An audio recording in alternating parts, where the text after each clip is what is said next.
Uyu ni wa mwanya tubagezaho amazina mwifuje kumenyera ubusobanuro. Mwibutsa ko wowe ureba iyi video gukanda subscribe ari inkunga ikomeye cyane kuri twe. Uyu munsi twaguteguriye izina Sonia. Ni kenshi abantu bibaza iby'amazina yabasobanura ndetse bikabatera urujijo, ariko bajya bavuga ukuri ko izina ari ryo muntu. Kuri uyu munsi twicaye turebye abashakashatsi bateguye tuza kureba izina Sonia. Sonia ni izina rifite inkomoko mu rurimi rw'ikigereki, rikunze kwitwa abantu bo mu bihugu byo muri Aziya no mu Burusiya. Iri zina risobanura ubwenge. Sonia nta muntu n'umwe ajya yishingikirizaho. Iyo akigera ahantu ashobora gutangaza abantu ahasanze bitewe n'uburyo yita ku bintu byose, akamenya kuvugisha abantu mu cyiciro barimo. Ntakunda kumva ibitekerezo by'abandi, aba yumva yihagije kandi aterwa ishema no kugira ibyo ageraho nta muntu bimufashijemo. Ashobora gushidikanya ndetse ntiyizere, ariko agerageza kubihisha, ndetse agira amarangamutima menshi ariko atagaragara inyuma. Yishimira gukundwa ndetse no gukora ibintu bituma abantu bamukunda. Kuba inshuti ye ni byiza kuko igihe cyose umukeneye akugoboka atazuyaje. Azi kuvuga amagambo atanga ihumure, gusa watoranya inshuti kuko ntapfa kwizera abantu kandi aha umwanya umuntu yizera yahisemo kubera impamvu runaka.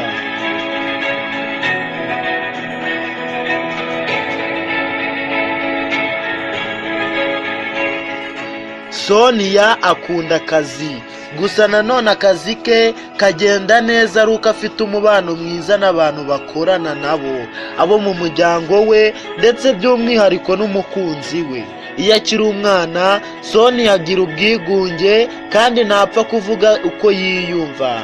Ni umwizerwa kandi agira ibitekerezo byiza. Ababyeyi be biba byiza iyo bamutoje kuvugisha abantu. Sonia atangira gutekereza ku buzima bw'ahazaza akiri umwana cyane, ahangayikishwa n'ibibazo by'ubuzima mu gihe abandi bana baba bagitekereza ibintu bidakomeye. Uyu Sonia akunda kuba ari wenyine no kwitekerezaho. Akunda gahunda ndetse no kubahiriza igihe. Akunda ibintu bidasanzwe, agira ibanga cyane kandi ntajya ahemuka. Ibi akabikora yaba ku nshuti ze no ku mukunzi we. Akazi aba yumva yakora ni akajyanye n'ikoranabuhanga, ubumenyi bw'ikirere, imitako, imideri ndetse n'ibindi bijyanye n'ubugeni.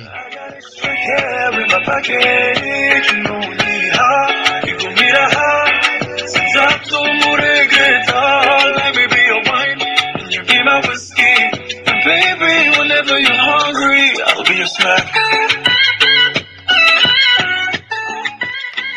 Iyo ukurikiye nta yindi ni Izina Ryanjye TV, ikugezaho ibintu bitandukanye cyane cyane ubusobanuro bw'amazina. Jya ubigutegurira, nitwa Aime. Ndagusaba gukanda subscribe no gukora share usangiza inshuti zawe, ndetse wifuza izina ryawe watwandikira muri comment cyangwa kuri nomero ya WhatsApp ubona kuri iyi video. Murakoze, ciao ciao.